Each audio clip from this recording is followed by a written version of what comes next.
Assalamualaikum warahmatullahi wabarakatuh. Saya Widiawati. Saya Zania Aprilia. Saya dan dua teman saya ingin menjelaskan tentang ide produk yang direncanakan kelompok kami untuk memenuhi tugas mata kuliah Teknososialpreneur. Yang pertama, saya akan menjelaskan tentang produk dan dampak sosial dari ide produk. Produk yang kami rencanakan, yang pertama ada gantungan kunci dengan sensor. Gantungan kunci dengan sensor ini akan kami buat dan akan kami hubungkan dengan aplikasi yang akan kami buat dan bisa diinstal melalui ponsel.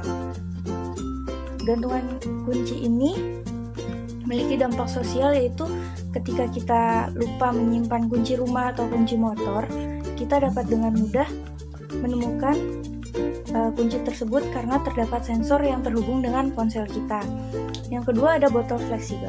Botol fleksibel ini kami buat untuk mengurangi sampah plastik, karena dengan membawa botol ini orang-orang akan lebih mudah membawa minum karena tidak memakan banyak tempat. Ketika isinya sudah berkurang, kita bisa memperkecil botol tersebut.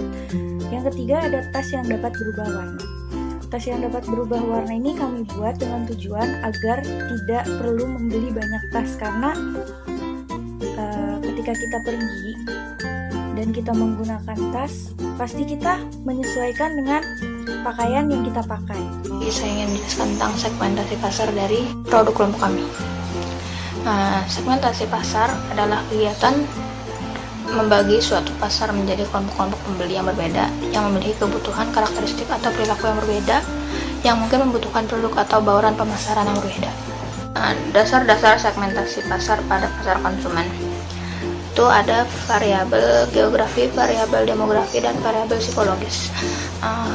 Karena kelompok kami memiliki 3 ide, yaitu gantungan kunci dengan sensor, tote bag yang dapat berubah warna jika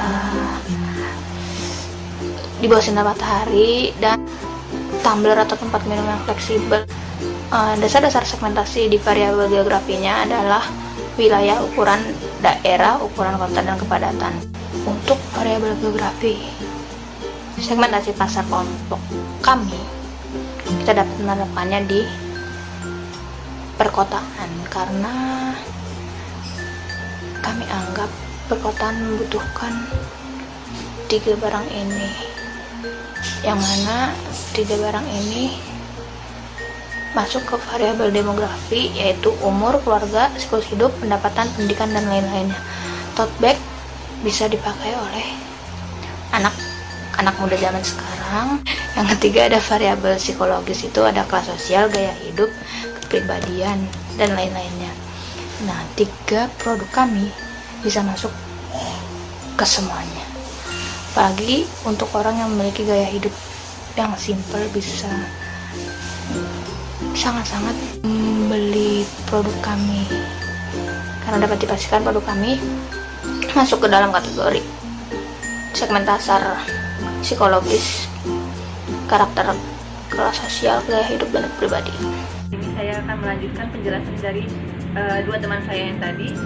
Di sini saya akan menjelaskan itu adalah keunggulan dari 3 produk kami. Yang pertama produk gantungan kunci. Keunggulannya itu adalah dia lebih bisa membuat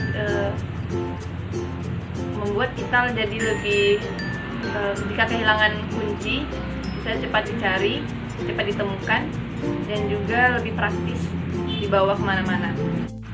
Yang kedua itu adalah botol fleksibel. Dari botol ini adalah keunggulannya itu adalah lebih praktis dibawa kemana-mana, karena penggunaannya itu ialah dengan apabila isinya telah habis itu bisa dikecilkan dan bisa dimasukkan ke dalam tas ataupun di dalam kantong. Jadi dia lebih bisa mengurangi sampah plastik juga, dan bisa dikatakan itu sangat ramah lingkungan. Produk yang ketiga yaitu tas berwarna atau tas bisa berubah warna.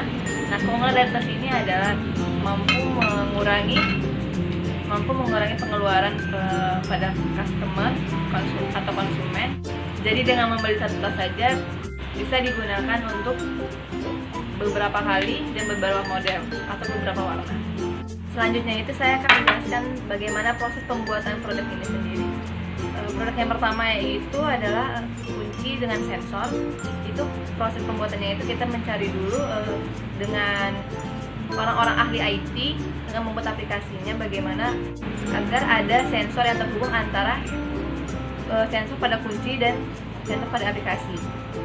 Dan yang kedua itu botol fleksibel. Botol fleksibel itu digunakan cara proses pembuatannya itu yaitu kita harus mencari dulu bahan seperti karet agar botol itu bisa dilipat seperti yang namanya sendiri itu botol fleksibel.